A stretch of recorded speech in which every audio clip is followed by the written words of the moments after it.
네, 안녕하세요. 제가 연구에 AI 도구를 활용하는 것에 대해서 보니까 2023년 4월부터 강의를 했더라고요.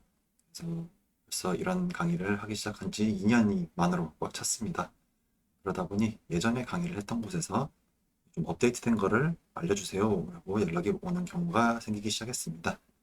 그래서 이제 가장 최근에 있었던 변화들 위주로 간단하게 업데이트하는 자료를 한번 만들었기 때문에 발표를 연습 겸해서 한번 해보겠습니다. 말씀드릴 것은 최근에 LLM들이 어떤 식으로 발전하고 있는가. 처음에 챗GPT 3.5 나왔을 때 생각하고 오랜만에 챗GPT를 써봤다라고 하면 깜짝 놀라실 겁니다. 그리고 요즘 논문 자료 검색할 때 딥리서치라는 게 나와가지고 굉장히 인기를 끌고 있죠. 또 논문 작성을 할 때 데이터 분석하는 툴들도 좀 업데이트가 됐고, 또 그림 그리는 것도 여러 가지 옵션들이 좀 생겼습니다. 마지막으로 이렇게 AI 도구가 계속 발전하는데 앞으로 우리가 어떻게 해야 될까? 좀 고민거리 몇 가지를 던지고 그렇게 마무리하겠습니다. 요즘에 어떤 발전이 있을까요? 굉장히 큰 발전이라고 저는 생각을 개인적으로 합니다. 2024년 9월 달에 발표됐던 O1이라는 모델이 있습니다. 이건 뭐냐면 기존에는 이런 라지 랭귀지 모델을 만들 때 학습 단계, 프리 트레이닝이라든가 포스트 트레이닝, 리인포스먼트 러닝 이런 단계에 굉장히 많은 자원을 경쟁적으로 투자해서 점점 더 큰 모델을 만들고 학습 데이터를 많이 넣어서 학습을 시키고 또 학습 이터레이션을 늘리고 이런 식으로 모델을 강화를 시켜왔습니다. 그래서 첫 번째 그래프가 그건데요. 자, 그래프 볼 때는 항상 X축과 Y축을 먼저 보자고 했죠. X축은 트레인 할 때의 컴퓨트 들어가는 연산 저한량입니다. 로그 스케일이에요. 이 위쪽은 accuracy입니다. 그러니까 모델의 성능이라고 보시면 돼요. 그걸 오원 모델을 자기들이 학습을 시키면서 이런 경향을 받습니다. 트레인 타임 컴퓨트를 늘리면 늘릴수록 그 로그 스케일에 비례해서 이렇게 성능이 올라가더라. 그런데 두 번째 그래프를 보시면 테스트 타임 컴퓨트예요. 테스트라는 것은 답을 생성할 때, 임퓨트를 할 때 그 단계입니다. 그 경우에도 이렇게 거의 선형에 가까운 상관관계가 나타난다. 이런 말을 하고 있습니다. 이건 뭐냐면 답변 생성 과정 있죠. 우리가 흔히 chain of thought 방식으로 COT 방식으로 답변을 하게 만들면 explain step by step 그리고 나서 마지막에 최종 결론을 말해라. 이런 식으로 하면 쭉 자기가 설명을 하고 그래서 결론은 이겁니다. 이런 식으로 하면 이 결론 답이 정확도가 올라가는 그런 현상 많이 알고 계실 겁니다. 그런데 이거를 어떻게 하냐면 더 적극적으로 굳이 우리가 프롬프팅 할 때 스텝 바이 스텝으로 해라 라는 말 하지 않아도 알아서 이렇게 하도록 강화학습을 시켜놓은 겁니다. 그렇게 해서 계속 더 해봐 더 해봐 더 해봐 해서 점점 더 답을 길게 생성을 시키면 답을 생성시킬 때 토큰을 많이 만들어내야 되죠. 즉 테스트 타임 컴퓨팅이 증가를 합니다. 그렇게 하면서 성능이 향상되는 것을 관찰하게 되었습니다. 다시 말해서 우리가 예전에는 트레인 타임 컴퓨터를 늘리면 성능이 올라간다. 이런 방식이었는데 지금 뭐냐면 이제 차원이 두 개가 있는 거예요. 트레인도 올릴 수가 있고 테스트도 올릴 수가 있고 그러면 이제 차원 하나 더 올려가지고 생성을 시킬 수가 있는 거죠. 어떻게 보면 제곱으로 성능을 올릴 수 있는 또 그런 요소가 하나 생긴 겁니다. 그래서 이런 모델들을 우리가 흔히 리즈닝 모델이라고 부르고 아니면 테스트 타임 컴퓨트 모델 이렇게 부르기도 하고 뭐 리즈너라고 부르기도 하고 그렇습니다. 아직 용어가 통일되지 않은 것 같아요. 대표적인 non-reasoner와 대표적인 reasoner를 이렇게 서로 비교를 해봤습니다. 그러면 이렇게 주고 답해봐 라고 하면 이렇게 쭉 답을 바로 하죠. 즉답을 하는 겁니다. 그런데 얘 같은 경우는 5초 동안 생각을 했대요. 그 뭐냐면 5초 동안 얘가 막 이런저런 말을 혼자 속으로 inner monologue를 한 거죠. 그렇게 한 다음에 그제서야 답을 내놓기 시작합니다.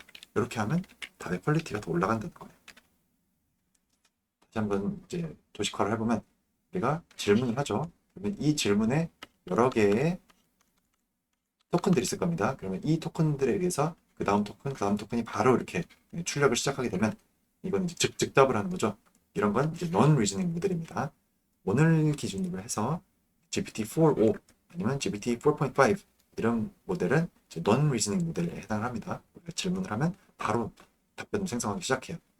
그런데 이제 reasoning 모델들 오늘 기준으로는 이제 O3 모델과 O3 미니 author 미니 high라는 것은 이 출력하는 길이를 엄청 길게 하도록 또 세팅이 되어 있는 그런 모델을 말합니다. 얘네들 같은 경우 어떻게 하냐면 이제 우리가 인풋 토큰들을 쭉 집어넣겠죠. 프롬프팅을 했을 겁니다. 자료도 주고 그런 다음에 얘가 어떻게 하냐면 자, 우리 한번 차근차근 해볼까 하는 식으로 자기가 속으로 막 생각을 합니다. 그래서 그런데 이런 건 별로네. 여러 가지 경우의 수도 한번 해볼까. 그런데 내가 적은 게 이런 점에서 좀 개선할 수 있을 것 같아. 다시 한번 적어볼까? 이런 식으로 막 토큰을 막 씁니다. 일종의 이제 돈을 태우는 거죠. 그런 다음에 이거는 이제 안 보여줘요. 이용자에게. 그런 다음에 자, 결론은 이겁니다 하고 이렇게 아웃풋 토큰을 쭉 만들어냅니다. 그래서 우리 결국 눈에 보이는 것은 이것과 몇 초 동안 생각했습니다. 아니면 이런 생각을 거쳤습니다. 라고 아주 요약된 그런 버전을 보여주고 그리고 이제 최종적으로 보여주는 연예인이죠. 그래서 이제 이 O 시리즈에 해당을 하고 클로드 같은 경우에도 소넷 모델이 약간의 thinking 과정을 거치는 것으로 알려져 있습니다. 그런데 여기 또 어떤 옵션이 생겼냐면 extended thinking 얘를 활성화시키면 답변이 훨씬 오래 걸립니다. 이제 그 사이에 이제 요 단계를 거치게 되는 거죠. 그렇게 한 다음에 답변을 내놓게 되는데 더 어려운 문제를 더 잘 풉니다. 질이 더 퀄리티가 올라가는데 그런데 이메일을 고쳐주세요. 연설문을 만들어주세요. 이런 건 사실 차이가 안 납니다. 그래서 굳이 이런 비용을 지불하는 이런 건 할 필요가 없겠죠. 시간도 오래 걸리고 그래서 이거 고쳐줘라는 말을 하면 또 시간 또 더 오래 걸리고 이런 식으로 낭비가 되는 것이 있습니다. 그래서 넌 리즈닝 모델을 사용하게 되는 경우와 리즈닝 모델을 사용하게 되는 경우 리즈닝 모델을 사용하게 되는 경우는 단계적인 추론이 도움이 되고 경우의 수를 탐색하는 게 도움이 되고 비평 후 답변을 개성하는 이런 과정들을 넣었을 때 도움이 되는 그런 일을 시킬 때는 이런 리즈닝 모델을 사용하는 것이 합리적이겠죠. 다음으로 말씀드리고 싶은 것은 이제 에이전트에 대한 내용입니다. 에이전트가 뭐냐? 계획을 세우고 플랜을 하고 작업 상황을 저장을 해두고 메모리를 가지고 있고 그냥 휘발성으로 답하고 끝 이게 아닌 거예요. 네, 도구를 활용해요. 예를 들어서 검색을 한다거나 코드를 쓰고 실행을 한다거나 어떤 프로그램을 구동시킨다거나 아니면 어떤 실험 도구를 가동시켜가지고 뭐 시약을 섞는다거나 셀 컬처를 진행한다거나 뭐 이런 식도 추후에는 가능하겠죠. 지금은 마땅히 그런 게 잘 나와 있지 않습니다. 이런 걸 가지고 자율성을 가지고 우리가 내린 어떤 원하는 작업을 해내는 AI 도구를 말을 합니다. 오토노미를 가지고 있다는 것도 특징이에요. 그래서 이 그림이 굉장히 잘 나와 있어가지고 하나 가져와 봤습니다. 이 부분 달력, 캘큘레이터, 코드 인터프리터, 챗GPT에 있는 기능이죠. 뭐 검색 이런 툴들도 있고 이제 플래닝 하는 거, 리플렉션하고 셀프 크리틱하고 COT를 하고 서브골 디컴포지션 이거는 작은 단계로 나눠가지고 그걸 하나하나 공략해 나가는 그런 전략입니다. 그러면서 중간중간에 자기가 뭘 하고 있고 어느 단계가 있고 이걸 했더니 실패했고 이런 등등을 저장을 해놓고 기억을 해서 이 플래닝에 또 이제 도움을 받는 거죠. 그래서 그걸 그 과정에서 전략을 수정하기도 하고 또 새로운 툴을 호출하기도 하고 이렇게 해가지고 결국 우리가 원하는 액션을 취하게 됩니다. 그래서 O3 모델이 지금 가장 강력한 에이전트라고 보실 수가 있겠는데요. 그래서 제가 한번 이런 굉장히 넌센스 퀴즈입니다. 이걸 한번 내봤어요. 이거는 제가 다른 챗봇에서 답을 못하는 것을 확인한 적이 있는 그런 문제입니다. 그래서 O3가 이걸 풀 수 있을까? 한번 시켜봤습니다. 근데 결론을 말씀드리면 실패했습니다. 11분 40초 동안 열심히 일을 했는데 그동안 얼마나 많은 토큰을 썼을까요? 사실 이걸 종량제로 낸다면 굉장히 돈을 많이 냈을 것 같은데 그래서 이런 작업도 하더라고요. 코드를 작성해가지고 이 내용이 시계 바늘과 관련이 있는 문제거든요. 그래서 각도를 자기가 계산을 하더라고요. 네, 이런 식으로 코드를 짜가지고 그래서 이거는 뭐 각도가 125도다 이런 식으로 계산을 한 다음에 그걸 이용해서 또 뭔가 추론을 해봐요. 답이 아닌 것 같아. 그러면 이런 방식으로 한번 해볼까? 이것도 아니네. 그러면 이건 안 되겠으니까 한번 검색을 해볼까? 해가지고 이 문제에 있는 요 숫자들을 이렇게 잘 검색을 해보고 있습니다. 유튜브도 검색하고 여기저기 검색을 해보고 있네요. 그랬는데 검색 결과가 없어요, 마땅히. 그래서 또 새로운 방법 해볼까? 이런 과정들을 11분 40초 동안 하다가 결국은 오답을 냈습니다. 아무튼 이런 것들을 이제 에이전트라고 볼 수가 있겠죠. 또 어떻게 보면 충격적인 일인데 2025년 3월 달에 AI 사이언티스트라는 논문을 생성할 수 있는 실험을 해서 논문을 생성하는 그런 자동화된 AI 에이전트가 있습니다. 이게 논문 3개를 ICRR 2025 워크샵 본 컨퍼런스 말고 워크샵에다가 투고를 했습니다. 그랬더니 그 중에서 한 개가 통과를 했어요. 통과를 하려면 6점 이상을 받아야 되거든요. 6.3점을 받아가지고 위에서 45%에 있는 그 정도 성적을 내가지고 어셉트가 됐습니다. 그래서 이렇게 생겼습니다. 저기가 플롯도 그리고 컨클루전도 쓰고 뒤에 레퍼런스까지 다 달아주는 그런 기능입니다. 사카나이라는 곳에서 만든 그런 시스템입니다. 이게 어떻게 동작하냐면 일단 아이디어를 막 내요. 그 다음에 그 아이디어와 관련된 내용을 세만틱 스콜라에서 논문들을 검색을 합니다. 그래서 이게 진짜로 없는 거냐 아니면 기존에 비슷한 게 있는데 그걸 발전시킨 내용이냐 이런 거 등등을 찾아가지고 이게 얼마나 괜찮은 아이디어인지를 이렇게 여러 루브릭에 맞춰가지고 평가를 합니다. 그래서 그걸 이제 저장을 해놔요. 일종의 목록을 만들어놔요. 아이디어 목록을. 그런 다음 그 내용 가지고 익스페리먼트 템플릿에 집어넣어가지고 코드를 실험하는 코드를 짭니다. 머신러닝 관련된 내용 위주로 하기 때문에 인실리코로 이 실험까지 다 가능해요. 그래서 스크립트를 작성해가지고 실험을 합니다. 결과가 나오죠. 그 결과를 바탕으로 업데이트를 해서 또 새로 실험을 돌립니다. 이거를 최대 5번까지 반복을 시킨다. 늘릴 수 있겠죠. 이렇게 해서 결과가 나옵니다. 결과를 데이터를 플로팅까지 해가지고 그 결과를 정리해서 이제 메뉴스크립트 템플릿에 집어넣어가지고 텍스트를 작성을 해서 메뉴스크립트를 완성을 시킵니다. 그리고 여기 이 검색 기능들도 있기 때문에 여기다가 레퍼런스까지 다 답니다. 그 다음에 그 내용을 리뷰까지 해요.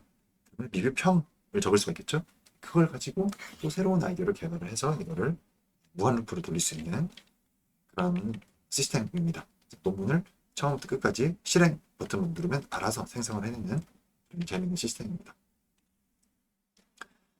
자, 다음으로 이제 논문 자료 검색 부분으로 넘어가겠습니다. 할루시네이션에 대한 내용이나 이런 내용들은 지난 강의에서 아마 소개를 했을 겁니다. 간단하게 짚고 넘어가면 이제 할루시네이션이 문제가 되기 때문에 오픈스콜라 이런 데에서는 이렇게 논문 데이터베이스를 가지고 있죠. 거기서 이 질문과 관련된 것들을 가지고 옵니다. 리트리블을 해요. 그 다음에 얼마나 관련성이 있는가 리랭킹 과정을 거칩니다. 그 다음에 답변을 생성하고 빠진 내용을 채워넣는다거나 관련 뭐 지우고 이런 거 등등 해가지고 최종 답변을 스텝 바이 스텝으로 만들어냅니다. 이런 시스템에서는 헐루시네이션, 즉답하는 것보다는 확실히 헐루시네이션이 줄어들겠죠. 그래서 이런 방식을 Retrieval Augmented Generation이라고 부릅니다. RAG라고 부르고 검색을 해서 답변을 강화시켜가지고 생성하는 요 리트리벌이 된 내용들을 프롬프트에 집어넣어가지고 이걸 바탕으로 퀘스천에 답하시오 한 다음에 그 다음부터 토큰을 이어붙여서 생성하기 시작하면 이 앞에 있는 요 토큰들의 영향을 받아가지고 다음 토큰이 결정이 되겠죠. 이런 방식으로 답변을 생성하게 되면 확실히 할루시네이션이 줄어들게 됩니다. 비슷한 기능으로 이제 펄플렉시티에 도용이 가능하고 아카데믹 버전 여전히 활성화 가능합니다. 사이트 어시스턴트도 잘 작동하고 있고 겟라이너 여기도 괜찮죠. 엘리싯도 좋은데 엘리싯에 최근에 또 새로운 재밌는 기능이 들어왔어요. 한 달도 안 된 것 같은데 리서치 리포트를 생성을 할 수가 있습니다. 그래서 내가 뭔가 질문을 하고 실행 버튼을 누르면 얘가 리뷰 논문을 적어줍니다.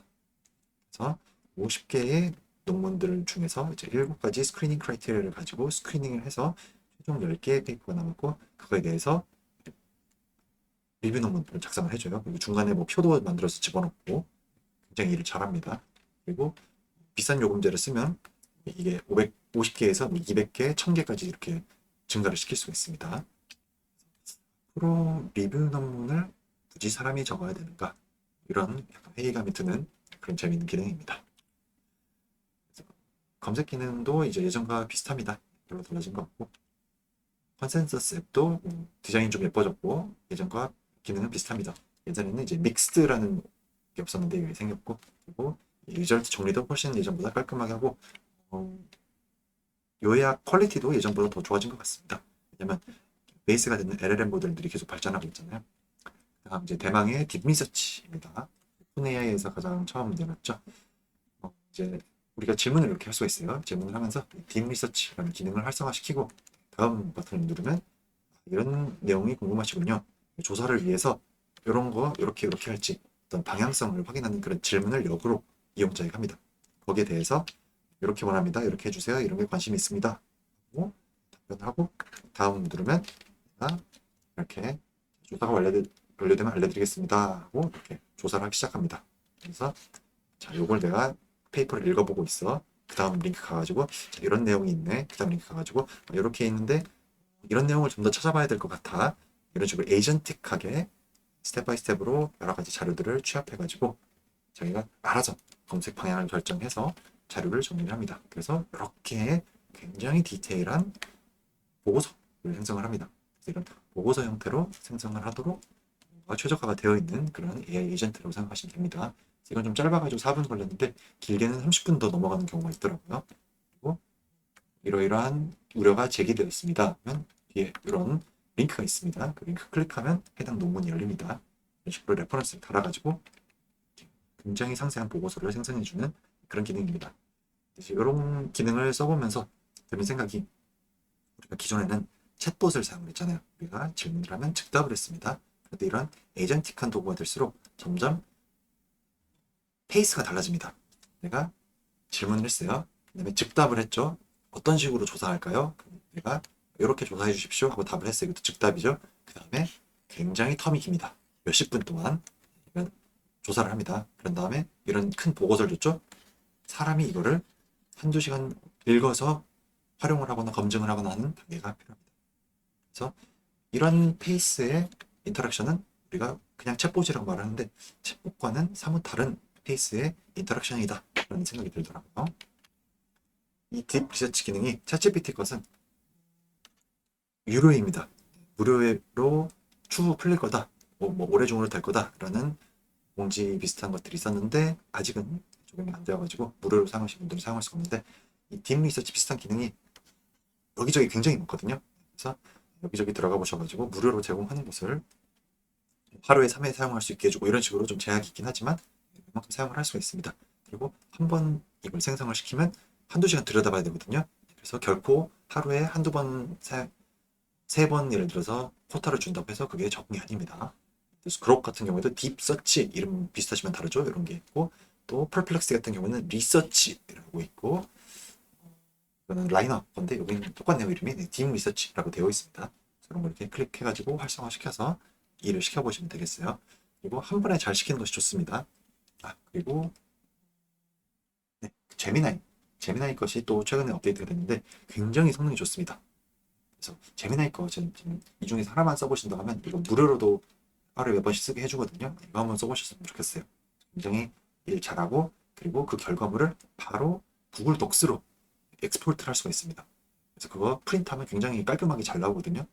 저는 최근 들어서 이제 요거 많이 이용해가지고 많이 공부를 하고 있습니다. 다음으로 소개시켜드릴 툴은 노트북 LM이라는 툴입니다. 이 같은 경우에는 자료를 50개까지 업로드할 수가 있어요. 이렇게 자료를 막 업로드를 하면 그것의 이제 공통 주제에 대해서 이렇게 요약을 해줍니다. 그리고 여기 바로 채팅을 할 수가 있어요. 내가 질문을 하죠. 그러면 예를 들어서 10개의 논문이 있으면 3번 논문에 이런 내용이 있고 7번 논문에 이런 내용이 있습니다. 이렇게 답을 해줍니다. 그래서 어떤 널리지 베이스, 내가 지금 진행하고 있는 프로젝트의 널리지가 담겨있는 여러 가지 파일들을 올리고, 꼭 논문이 아니어도 됩니다.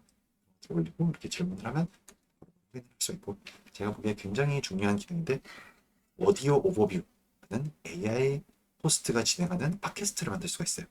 남자와 여자 팟캐스트 진행자가 영어로 서로 대화하는, 다국어 지원은 올해 말까지 된다고 이렇게 공지되어 있습니다. 그래서 굉장히 좋습니다. 그냥 눈으로 읽을 때는 건성으로 읽기 쉬운데 귀로 들으면 내가 무슨 내용인지 집중해서 듣게 되거든요. 그래서 집중도에 확실히 차이가 있습니다. 저 같은 경우는 운전을 하거나 빨래나 설거지 이런 거 할 때 생각 없이 손을 쓰면서 하는, 그럴 때 들으면 굉장히 좋더라고요.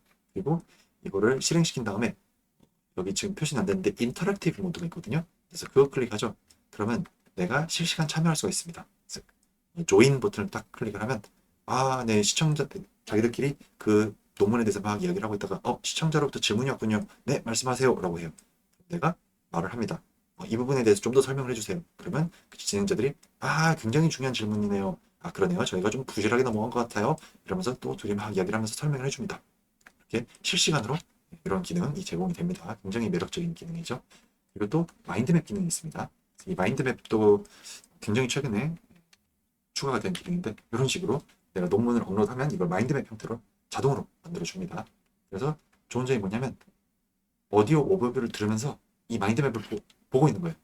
그러면 지금 여기 얘기하고 있구나, 이거 얘기하고 있구나, 다음에 이제 이 부분으로 넘어갔네, 그다음 또 이 주제로 넘어갔네, 이렇게 보면서 들으면 굉장히 도움이 많이 됩니다. 그리고 이 항목 하나를 이제 클릭을 하면 그 주제에 대한 내용을 설명을 해줘요. 그래서 공부하기도 굉장히 좋습니다. 학습 자료 같은 것도 올려놓고 이렇게 만들어가지고 공부하는 데에도 활용하기가 굉장히 좋습니다. 다음으로 이제 논문 업로드해서 이야기하는 것은 예전이랑 달라진 것은 없어서 넘어갈게요. 그리고 이제 논문 내용들을 내가 원하는 형태로 요약하고 특정 내용을 추출을 하고 싶다. 이런 반복된 작업은 내가 일정한 프롬프트를 입력해서 계속 하게 되죠. 그런 것은 이제 GPTs, 커스텀 GPT를 이용하거나 아니면 제미나이에 있는 잼을 이용하면 좋습니다. GPT 같은 경우에는 크리에이트 버튼 이렇게 누르면 되는데 이거는 플러스나 프로 구독을 하고 있어야지 사용이 가능합니다. 무료로는 제공이 안 되고 있어요. 근데 유료 사용자가 만들어 가지고 내 GPT 링크를 보내주면 사용을 할 수 있습니다. 그래서 정 안 되면 플러스 사용자에게 부탁을 해서 이거 만들어줘, 계정 잠깐 빌려줘 해서 만든 다음에 이 링크를 나한테 쏴줘가지고 내가 그걸 반복적으로 사용을 하시면 되겠습니다. 그리고 제미나이 같은 경우는 이렇게 잼 매니저라는 게 있어요. 클릭하면 이제 뉴 잼을 만들 수가 있습니다. 그래서 넘어가 보시면 이렇게 인스트럭션을 적을 수가 있어요. 그러면 이 프롬프트가 사전에 미리 입력이 되어 있다고 생각하실 수가 있습니다. 그리고 네, 챗GPT 같은 경우에도 이런 식으로 미리 사전 세팅이 되어 있는 챗봇을 만들어가지고 반복적으로 사용할 수가 있습니다. 근데 제미나이 잼 같은 경우는 공유를 못합니다. 각자 자기 그걸 만들어가지고 써야 되고 그리고 이제 메타 프롬프팅이라는 방법을 이용하면 좋거든요. 이 제미나이의 잼이 그걸 굉장히 지원을 잘하고 있는데요. 내가 여기다가 인스트럭션을 굉장히 대충 적어요. 그 다음에 요 버튼 누르면 제미나이가 이 프롬프트를 개발을 해서 이런 식으로 만들어줍니다. 복잡하고 구조화된 프롬프트를 만들어줘요. 그러면 내가 처음부터 굉장히 정교한 프롬프트를 적는 건 어렵습니다. 그런데 정교하게 얘가 막 자기 추정을 해가지고 만들어줘요. 그러면 이제 내가 읽으면서 이건 아닌데 하고 이 부분 뭐 지우고 수정하고 이렇게 해서 긴 프롬프트를 만들 수가 있습니다. 이런 식으로 이제 그런 걸 메타 프롬프팅이라고 하거든요. 프롬프트를 작성하는 프롬프트를 이용하는 그런 방식으로도 작업이 하기 아주 좋습니다. 노트 테이킹에 대한 얘기는 지난 수업에 한번 했을 거고 작성 단계로 한번 넘어가 볼까요? 또 다 했던 거고 챗GPT의 데이터 애널리스트 기능이 있죠. 이건 지난번에도 아마 소개를 해드렸을 겁니다. 데이터를 업로드하고 나 이런 분석하고 싶어 라고 하면 데이터 애널리스트가 이런 식으로 분석을 해. 그러면서 결과는 뭐 이런 결과들이 있고 그리고 그래프도 내가 몇 개 그려줄게. 코드 아이콘 누르면 이렇게 코드가 뜹니다. 그래서 이 코드 내가 또 복붙해가지고 내 컴퓨터에서 직접 분석을 진행해도 되겠죠. 그래서 이런 식으로 고쳐줘라고 자연으로 이코딩을 해서 분석을 얼마든지 진행을 할 수가 있다. 그리고 가장 창의적인 분석을 해봐. 저희가 뭔가 아이디어를 내가지고 새로운 방식의 분석을 또 해봅니다. 하나 더 해봐, 두 개 더 해봐. 계속 해서 아이디어를 뽑아낼 수도 있겠죠. 다음으로 소개시켜드리고 싶은 것은 구글 콜라보레이터입니다. 굉장히 최근에 나왔고 제미나이 2.5가 나오면서 같이 나온 것 같은데 그래서 이렇게 콜랩 화면인데 여기 보면 이런 버튼이 생겼습니다. Analyze Files with Gemini 버튼이 생겨가지고 이걸 클릭하면 오른쪽에 이런 창이 뜹니다. 제가 데이터 파일을 올리고 자, 이런 파일이야. 나 뭐 해야 돼? 라고 굉장히 두림질한 프롬프트를 작성하고 클릭을 했습니다. 얘가 뭘 하느냐? happy to help. 굉장히 긍정적이네요. 이렇게 자, 데이터 로딩해서 데이터 exploration하고 클리닝하고 어널리시스하고 비주얼라이제이션하고 마무리하면 되겠다. 이렇게 굉장히 좋은 계획을 세웠습니다. 제가 계획이 마음에 안 들면 이런 거 좀 더 해줘 라고 피드백을 줄 수도 있고 아니면 execute plan 버튼을 누르면 됩니다. 자기가 이렇게 마크다운으로 중간중간 과정도 적어가면서 랩노트처럼 적어가면서 이렇게 코드 작성해서 실행까지 다 시킵니다. 이렇게 진행이 되고 있고 아니다 싶을 때 스톱 버튼 누르면 바로 중단이 됩니다. 그래서 그냥 하게 놔둬봤어요. 그랬더니 이렇게 약물 분포도 그리고 나이와 마파린의 관계를 이렇게 스캐터 플롯으로 그리고 이제 여러 가지 요인에 따라서 젠더, 레이스, 다이아비티스가 있냐, 크로닉 하트 페일러가 있냐, 밸브 리플레이스먼트 수술을 받았냐 등등에 따라서 그 두 그룹을 서로 박스 플러스 그려서 비교하고 있는 이런 결과까지 알아서 자동으로 만들어주고 있어요. 그리고 나서 여러 가지 뭐 통계 분석도 한 다음에 서머리를 만듭니다. 그래서 자, 처음에 시작했던 퀘스천이 있네요. 나 이 데이터셋 가지고 뭘 해야 돼? 라는 질문을 시작해가지고 이런 작업들을 기록했습니다. 그래서 뭘 했느냐? 위키와 시군이 가장 강한 프리딕터이고 에이지는 네거티브한 임팩트를 가지고 있고 웨이트와 하이트가 굉장히 높은 포지티브 커렐레이션을 가지고 있다. 모델 퍼포먼스 예측 모델을 리니어 리그레션을 했더니 베리언스를 53%, R스퀘어가 0.53이란 말이죠. 그리고 RMS가 10mg 정도 나왔다. 아웃라이어를 이렇게 핸들링을 했다.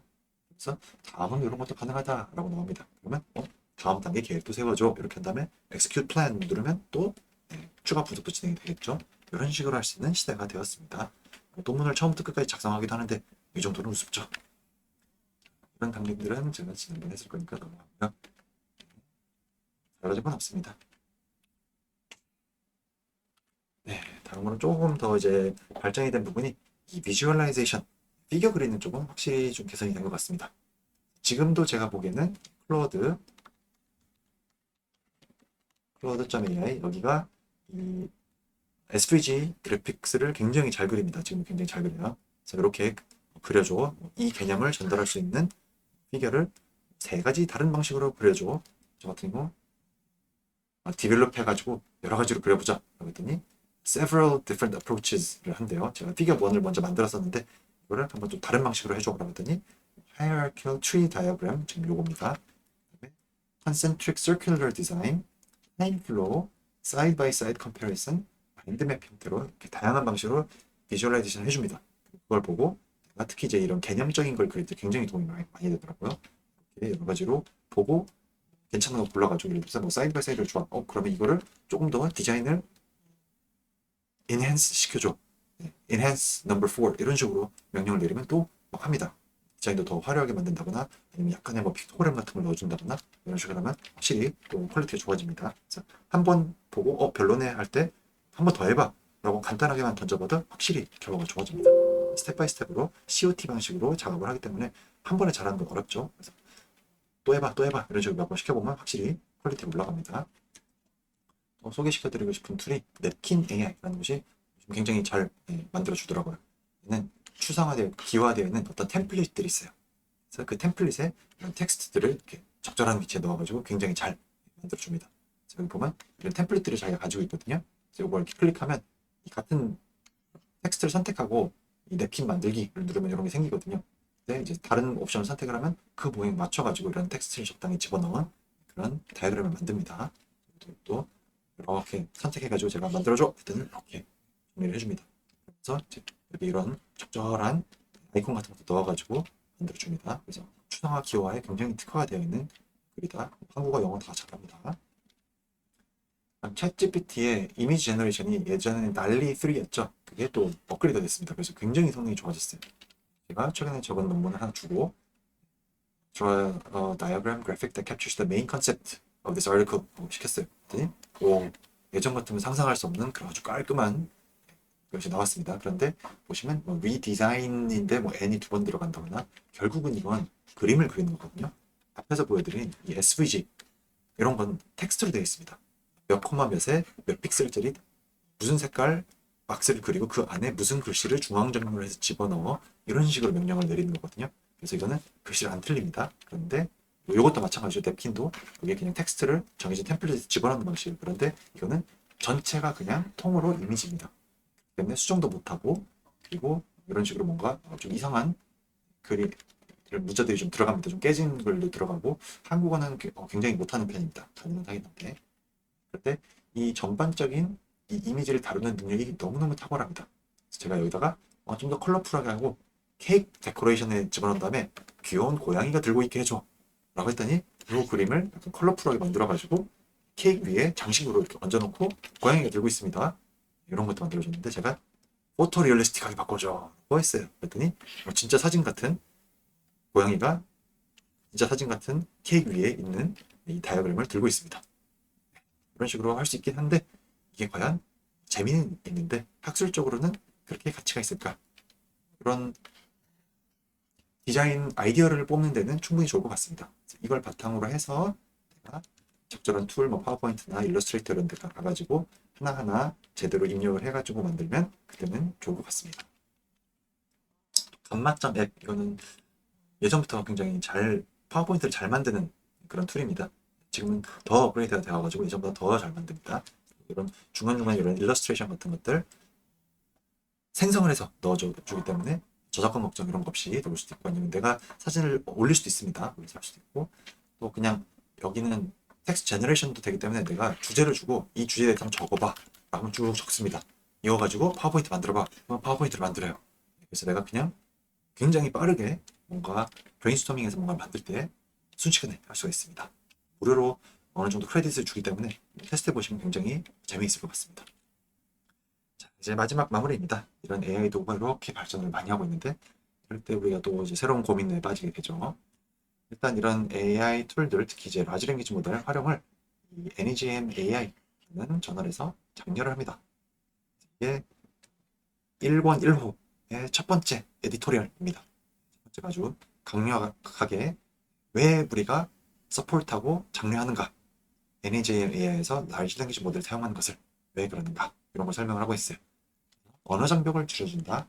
특히 영어가 모국어가 아닌 사람들, 디슬렉시아 이런 것들, 언어 장애가 있는 사람들, 그런 사람들이 훨씬 수월하게 퍼블리케이션을 하는 데 도움을 준다. 그리고 연구 자체도 물론이고 당연히 논문 매뉴스크립트 질을 물려준다.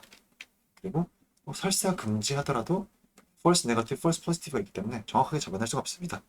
예를 들어서 너 이거 AI에 썼어, retraction 이렇게 하면 예를 들어 소송을 걸어요. 증거가 있을까요? 아마 false negative rate 이런 것만 해도 false positive rate 이런 것만 들이밀어도 맞게 행할 겁니다. 그리고 또 이게 인상적이었는데요. 만약에 금지를 한다. 그러면 어쩔 수 없구나 하고 나는 NEGM AI 낼 거니까 처음부터 끝까지 AI를 안 쓸 거야 하면서 열심히 자기 손으로 해요. 그 사람이 역으로 손해를 보는 그런 구조가 됩니다. 그래서 이런 다양한 이유로 인해서 라지 랭귀지 모델 활용을 장려한다. 근데 이게 언제 있었던 일이냐면 2023년 12월 달에 첫 1호가 나왔거든요. 그러니까 옛날 이야기입니다. 지금은 벌써 이때 이후로도 1년 반 정도가 지났죠. 그렇기 때문에 지금은 뭐 기본적으로 다 쓴다라고 보시면 되고 많은 저널들에서 언어 교정 정도는 아예 디클레어 할 필요도 없다. 이런 쪽으로 가는 추세입니다. 학회지 쪽에서 이런 LLM 관련 정책을 고려할 때 고민해봐야 될 내용들이 방금 말씀드린 것처럼 false positive, false negative가 있습니다. 특히 영어를 외국어로 배운 사람들이 자기가 스스로 문장을 적어도 false positive가 뜰 확률이 높다. 이런 연구 결과도 있습니다. 다시 말해서 제일 필요한 사람이 자기가 열심히 제일 도움을 많이 받을 수 있음에도 불구하고 자기가 열심히 썼을 때 너무 억울할 수가 있는 그런 경우가 되는 거죠. 이런 것들 생각을 했을 때 과연 정확도가 얼마나 되는가. 그리고 모호한 부분들이 있습니다. 예를 들어서 내가 처음부터까지 다 썼어요. 이렇게 한 다음에 고쳐달라고 했어요. 문법 고쳐줘라고 했어요. 그런데 내가 문법을 너무 못 썼어. 쓰긴 했는데 그래가지고 상당히 많이 수정이 되어가지고 여기서 AI 패턴이 떴어요. 그래서 AI 검사기에서 90%가 떴어요. 얼마나 억울합니까? 내가 처음부터 다 썼는데. 아니면 이것도 90%가 떴고 아니면 나 이러이러한 내용 글 써줘 딸깍 해가지고 쭉 생성했어요. 얘도 90%가 떴어요. 억울하죠. 똑같은 90%인데. 그래서 대필과 첨삭의 관계가 굉장히 애매합니다. 어디까지 허용을 할 건가? 아니면 몇 퍼센트까지 허용을 할 건가? 아니면 대필을 시켜놓고 그거를 살짝 수정을 하면 몇 가지 좀 요령들이 있거든요. 그거대로 수정을 하면 아니면 그걸 자동으로 해주는 툴도 있습니다. 휴머나이저 툴이 있어요. 휴머나이저라는 AI 툴이 있습니다. 그런 것들을 이용해서 AI 검색이 안 뜨게 만들었다. 뭐가 맞을까요? 애매한 부분들이 많습니다.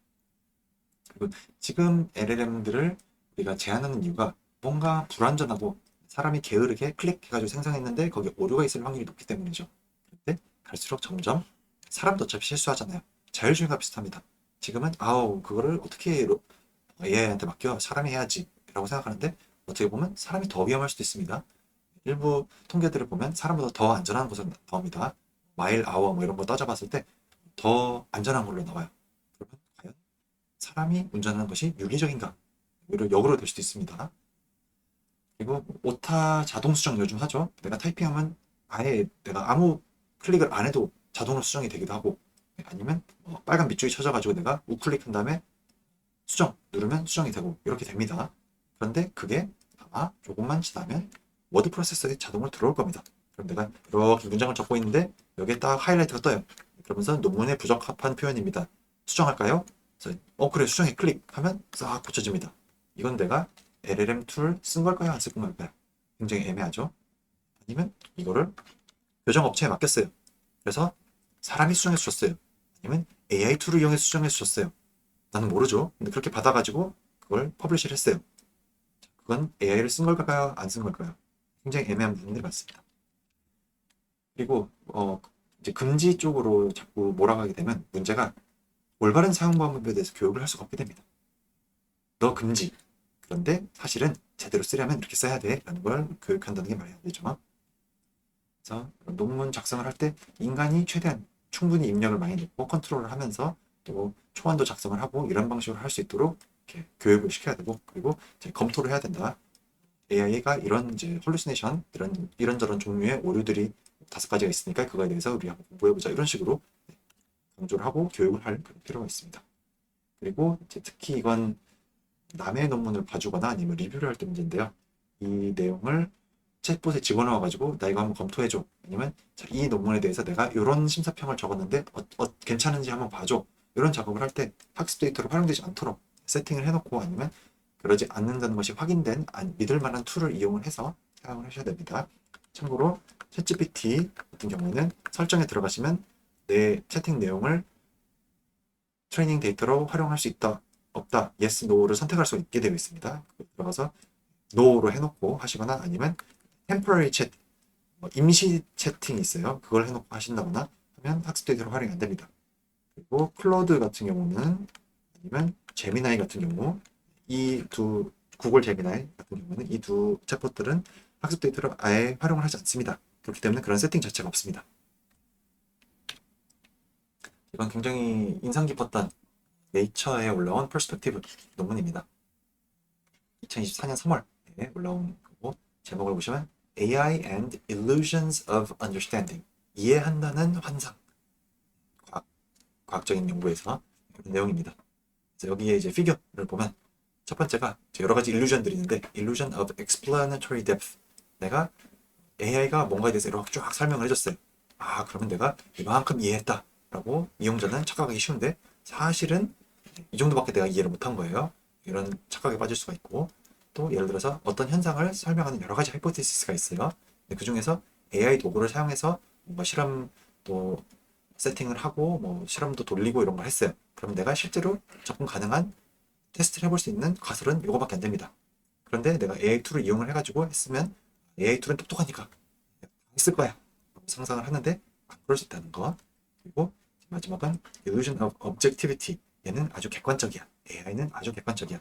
왜냐면 AI는 자기만의 생각이 없기 때문에, 또는 아니면 AI는 모든 가능한 스탠드포인트, 뷰포인트, 어떤 의사를 다 아우르고 있기 때문에 얘가 내는 결과는 아주 밸런스되어 있고 objectively 객관적이야 라고 생각을 할 수가 있는데, 실제로는 AI가 접근 가능한 학습 자료에 있는 내용들, 아니면 검색을 했을 때 쉽게 나오는 것들, 특히 이제 검색했을 때 쉽게 나오는 것들은 오픈 액세스 저널들이거든요. 근데 일반화시키긴 어렵겠지만 오픈 액세스 저널들이 뭐 MDPI라든가 뭐 등등 이런 저널들이 좀 많이 있습니다. 그럼 그것들이 좀 과대표가 될 수가 있어요.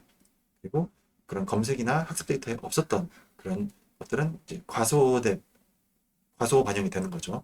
그래서 이런 식으로 어떤 여러 가지 뷰포인트들 아니면 의견들이 어떻게 보면 AI가의 접근도에 따라서, 또는 이걸 개발한 이 AI 툴을 개발한 개발자의 의견에 따라서 무시가 될 수도 있습니다.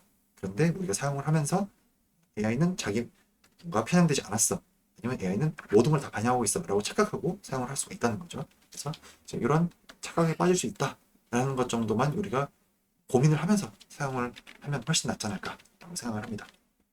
이건 제가 최근에 KJME 의학 교육학회지에 투고한 논문에서 가져온 이미지인데요.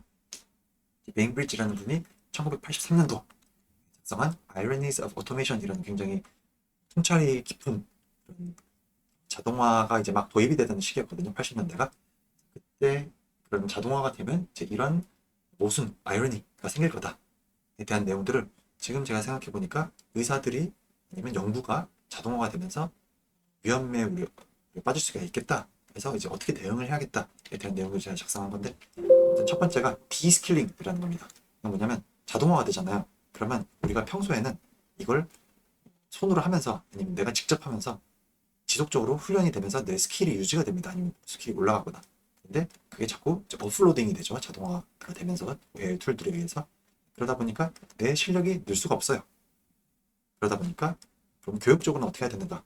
AI free, AI를 사용하는 게 당연히 더 효율적이고 좋은 결과를 내지만, 그런데 뭔가 트레이닝하는 단계에서는 AI를 사용하지 않고 하는 그런 단계들을 우리가 커리큘럼을 잘 설계해서 넣어야 된다. 또 이제 AI로 자동화할 수 없는 그런 과제들을 개발해서 줘야 된다. 또 어느 타이밍에 또 AI를 활용하는가 이런 것들을 잘 설계해서 넣어야 된다. 이런 얘기를 하고 있고, 다음은 이제 모니터링 트랙입니다. 이 자동화가 되면 어떻게 되냐면 이거 점점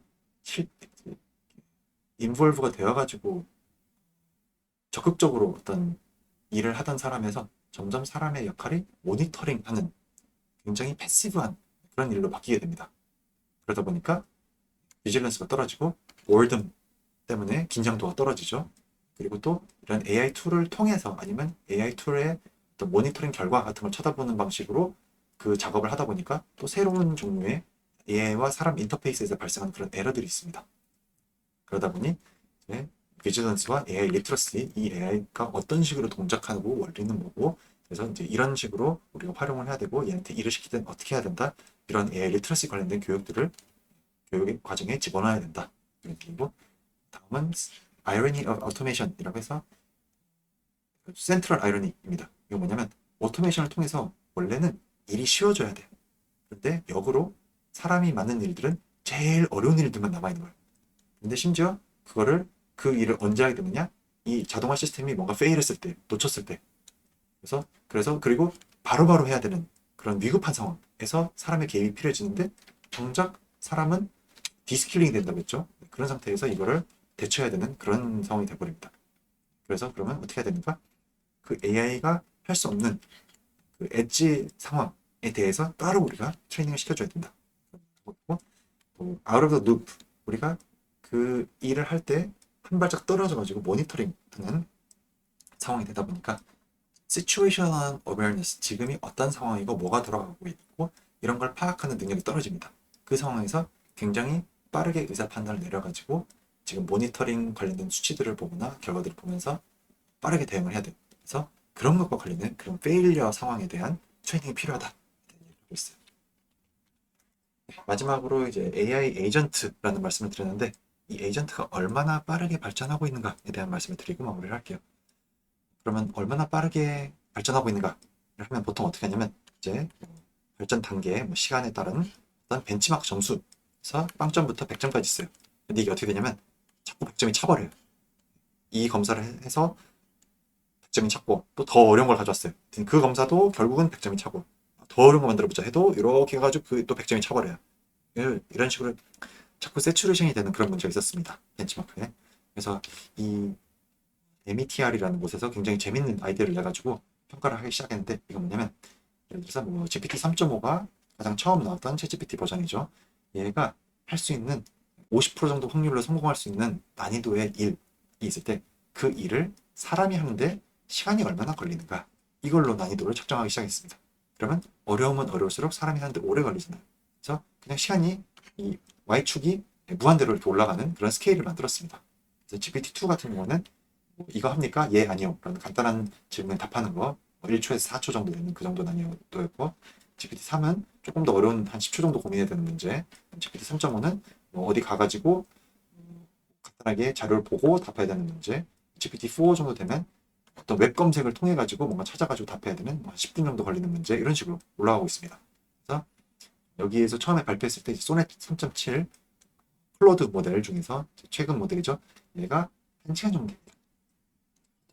클래시파이어 모델을 만들어가지고 트레이닝하는 작업, 이런 복잡도의 작업을 혼자 AI 에이전트가 수행을 할 수가 있는 거예요. 그리고 이건 아마 이제 시간이 갈수록 증가할 거다. 근데 이 추세를 한번 볼까요? 이 시간에 따라서 로그 스케일로 했을 때 이렇게 선형적으로 증가를 하고 있습니다. 더블링이 된다는 거죠. 마치 무어의 법칙처럼. 그래서 그 더블링이 되는 시간을 측정을 해보니까 약 7개월마다 더블링을 하고 있더라. 이렇게 결론을 냈습니다. 그래서 약 5년 뒤에 2030년 정도가 되면 한 달 정도의 일을 AI 에이전트가 할 수 있을 거다. 그 정도면 실험 하나 설계해가지고 수행하는 정도 되지 않을까요? 그런 식으로 점점점 자동화가 될 겁니다. 그리고 가장 최근에 나왔던, 잠깐 서두에서 소개해드렸던 O3, O4 모델들 같은 경우는 이 정도입니다. 그러면 최근 모델들을 볼까요? 기울기가 다릅니다. 그래서 어떻게 보면 이 리즈닝 모델들이 나오면서, 그리고 에이전틱하게 작업을 할 수 있는 그런 에이전틱 모델들이 나오면서 이 기울기가 이렇게 가다가 이렇게 꺾인 것 같은 그런 추세를 보이고 있습니다. 이게 앞으로 어떻게 될지는 좀 더 지켜봐야 되겠지만 그렇게 했을 때 우리가 말하는 그 한 달 정도, 한 달 정도가 약 보통 사람을 수습으로 뽑아가지고 훈련시켜가지고 경제적인 가치를 창출할 수 있는 스레시홀드로 보더라고요. 한 달 정도를 한 달 정도 일을 할 수 있는 것을 어떤 하나의 경계면으로 보고 있는데 거기에 생각보다 훨씬 빨리 도달할 수 있겠다 생각을 하게 됩니다. 그래서 제가 준비한 건 여기까지고 앞으로 연구는 어떻게 해야 될까요? 저도 이런 발전 속도를 보고 있으면 2030년 정도 되면 인간이 주도적으로 하는 연구의 비중은 보다 AI 에이전트가 하는 일의 연구의 비중이 더 높아질 거다. 그래서 인간 연구자는 그 숫자도 많이 필요가 없어질 거다라고 개인적으로 생각을 합니다. 왜냐면 지금 사카나 AI에서 만들었던 AI 사이언티스트 같은 경우에는 인실리코로 컴퓨터에서 다 돌아가는 그런 내용이었거든요. 네, 이런 식으로 하는 거였는데 그런데 이 엑스페리먼트를 하고 한다라는 이 단계가 만약에 로봇 암에 연결을 해가지고 뭐 시약을 섞고 반응시키고 극광도 찍고 아니면 또 셀도 키우고 뭐 쥐 키우는 로봇을 만들어가지고 그거를 어떤 스케줄에 맞춰서 돌리고 이런 걸 한다라고 했을 때 과연 사람이 필요한가? 이게 이제 불가능한 그런 영역들만 조금 남게 되지 않을까? 이런 걱정, 기대가 됩니다. 그런 상황에서 인간의 역할은 무엇인가를 계속 고민을 하게 되더라고요. 제가 보기에 지금 우리가 해야 될 것은 어떤 식으로 발전해 나가고 있는가, 어느 속도로 발전을 하고 있는가, O3 모델이 어떤 일을 할 수 있는가, 이런 것들을 계속 보면서 내가 앞으로 필요한 능력이 무엇인가, 나는 무엇을 해야 되는가에 대한 전략을 계속 꾸준히 수정해 나가는 것이라고 생각을 합니다. 그래서 오늘 강의가 여러분들께 그런 앞으로 어떻게 해야 되는가에 대해서 조금이라도 방향성을 제시했기를 바랍니다. 마치겠습니다.